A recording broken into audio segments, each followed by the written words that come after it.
ഗവൺമെന്റിന് മുമ്പിലുള്ളത് ഇപ്പോൾ ഒരു കായിക വകുപ്പിന്റെ ഒരു റിപ്പോർട്ടാണ്.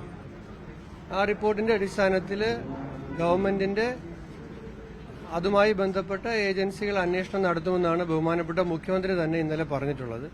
അത് തന്നെയാണ് എനിക്കും പറയാനുള്ളത്. അദ്ദേഹം മുഖ്യമന്ത്രി ഇന്നലെ പറഞ്ഞിട്ടുണ്ട് മാധ്യമങ്ങളെ കണ്ടപ്പോൾ. ഗവൺമെന്റിന്റെ തന്നെ ഒരു സംവിധാനമാണ് ഇതിന്റെ വീഴ്ചകൾ, പോരായ്മകൾ സംബന്ധിച്ചിട്ടുള്ള നിയമലംഘനങ്ങൾ ഇതെല്ലാം തന്നെ ആ റിപ്പോർട്ടിലുണ്ട്. ആ റിപ്പോർട്ടിന്റെ അടിസ്ഥാനത്തിലുള്ള അന്വേഷണങ്ങൾ ഉണ്ടാകും. അത് ഏതെല്ലാം തരത്തിലുള്ള അന്വേഷണങ്ങളാണെന്നുള്ളത് ഗവൺമെന്റിന്റെ ഏജൻസികളാണ് തീരുമാനിക്കുന്നത്. അത് അനുസരിച്ചുള്ള അന്വേഷണം ഉണ്ടാകുമെന്ന് മുഖ്യമന്ത്രി പറഞ്ഞിട്ടുണ്ട്. ഈ ഗോട്ടാട് എന്ന് പറയുന്ന ഒരു കമ്പനിയാണ് ഈ ഐഡിയ ആദ്യമായിട്ട് സർക്കാരിന് മുന്നിലേക്ക് കൊണ്ടുവന്നതെന്ന് പറയുന്നത്. പക്ഷെ ആ കമ്പനി പിന്നീട് ഒരിടത്തും പ്രതിപാദിക്കുകയോ അവരെ കൺസൾട്ട് ചെയ്യുകയൊന്നും ചെയ്തിട്ടില്ല.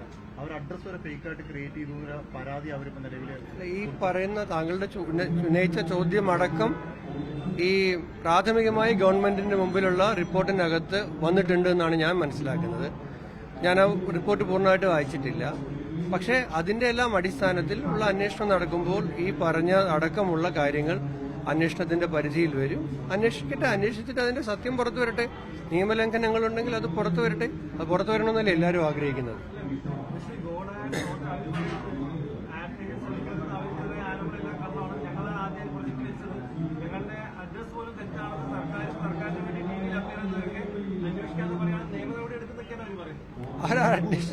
നിയമ നടപടി ആർക്കെങ്കിലും ഈ രാജ്യത്ത് സ്വീകരിക്കാൻ ആഗ്രഹമുണ്ടെങ്കിൽ അതിനുള്ള നിയമ സംവിധാനം രാജ്യത്തുണ്ട്. പക്ഷേ ഒരു ഗവൺമെന്റ് എന്ന നിലയിൽ ഗവൺമെന്റിന്റെ മുമ്പിൽ വളരെ സീരിയസ് ആയിട്ടുള്ള ഒരു റിപ്പോർട്ട് വന്നിട്ടുണ്ട്.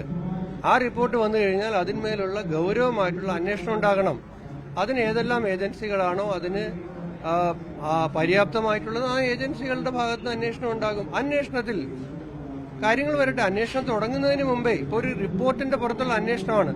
അന്വേഷണം തുടങ്ങുന്നതിന് മുമ്പേ ഇത്രയും ഇത് വരേണ്ട കാര്യമില്ലല്ലോ.